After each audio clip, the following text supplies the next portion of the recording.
I cannot beat around the bush here. The Big 12 did not have a great day. Yeah. We can't escape what happened in some of these games. Let's start very briefly. 69-3. Must I pull up the stats in this game between Oregon and Oklahoma State? I want to get to Army. I want to get to West Virginia, and West Virginia will be a very big talking point in this video. But I cannot believe. Let's just do team stats. Let's go team stats between Oregon and Oklahoma State. 24 first downs for the Ducks, 9 for Oklahoma State. The yardage differential. Oregon rushed for 312 yards, 144 for the Cowboys. Mike Gundy's team threw for 67 passing yards, 319 for Oregon, 69-3 is past a bloodbath. It's past saying, is Mike Gundy still the answer? Is he still the guy? Is there a way he sticks around? This is something that everyone has to answer for. This is what we call in my industry bad. Kansas losing to Missouri. This was maybe the most valiant loss of the day. This was the one I thought, you know what?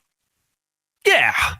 Where like a BYU proved that they can win and they can win in a way that is clunky a bit, namely early, but they can still win. You say, hey, is there a loss you can point to and say the team still has potential? Kansas scored 31 on an SEC opponent. That I can't balk at. But then when you see what West Virginia did, and this is where I want to camp out for a second. I spent all offseason, man. I tried. I talked about Jaheim White being the guy, and 6 carries for 40 yards, 7 yards per carry is very good. The problem was once he got hurt, it felt like Nico Marchiol was not your guy.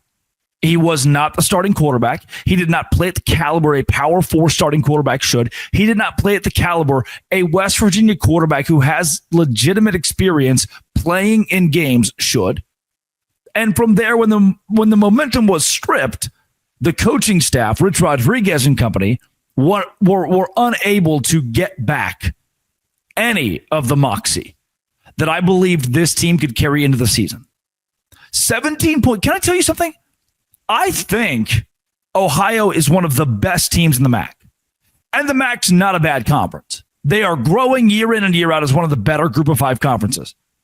But just because Ohio is 17th, scored number 1 in the MAC, does not mean you should lose to them when they score 17. That's where I'm going here. Them scoring 17 is a good thing. Your defense did well. Anytime you hold an opponent in college football to 14 points, 17 points, 2 TDs, a field goal, that's good. And that's where I ask your offensive coordinator to do something. And for West Virginia, that something was nothing. I have really bad news for you. Teams lose players to injury. Teams lose their quarterback. Teams lose their starting running back. And it doesn't mean you can just punt the rest of the season and go 2 for 14 combined on 3rd and 4th down and think that's okay and think it's going to win you games. It does not mean that a MAC team can put up 429 total yards to your 250 and beat you in the time of possession 40 minutes and 15 seconds to 16 minutes and 40 seconds. That is abysmal. 72 rushing yards for West Virginia. That's bad. 178 passing yards. That's bad. And again, you allowed 429 yards. This is a note to Ren Baker, a note to Mac Rhodes at Baylor, a note to Kirby Hocutt at Texas Tech. This is a note to the entire Big 12. Just because it saves you money does not mean you go on the road against a Group of 5 team. Does not mean you go play at Ohio. Does not mean you go play at Miami of Ohio or at University of South Florida or Southern Florida, whatever they are. We must take notes that this cannot happen.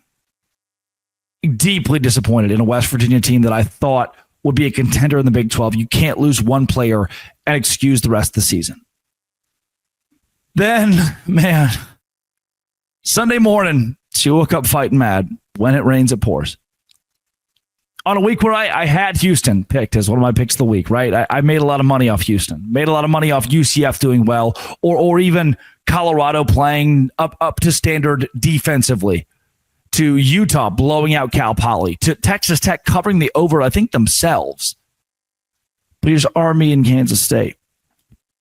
And this is where last week I mentioned a bit. It almost feels like you're babysitting pieces of this conference. Like, I'm upset with Arizona State, and I think it was stupid. There's no safety help. You're playing an SEC team, and we've already established they're going to be physical, they're going to be big, and we're going to have no safety help in the 2-minute drill. One corner, one wide receiver. That wide receiver outruns our corner, and guess what? Broken coverages happen. A receiver being physically better than a DB, that happens. But that's why. Do you know what the word safety means? Do you know why we call it that? Because it's the position that keeps everybody else. It's where we are safe because that man exists, and he didn't exist when Mississippi State beat Arizona State in an upset against a top 15 team and rushed the field.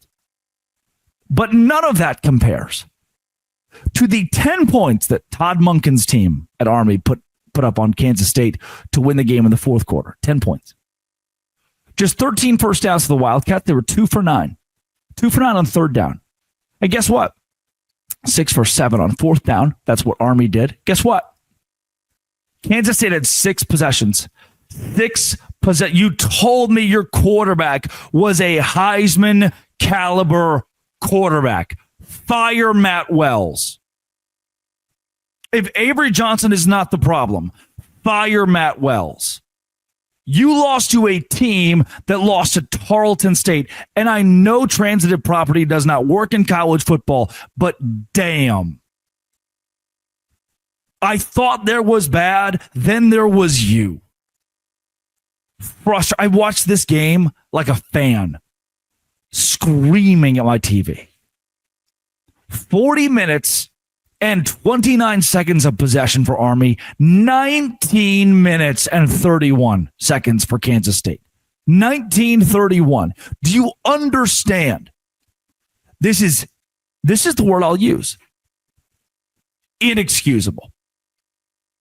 I believe in Chris Kleiman. I like what Matt Wells is doing. I think that Avery Johnson's the answer. The defense is improved. None of those things.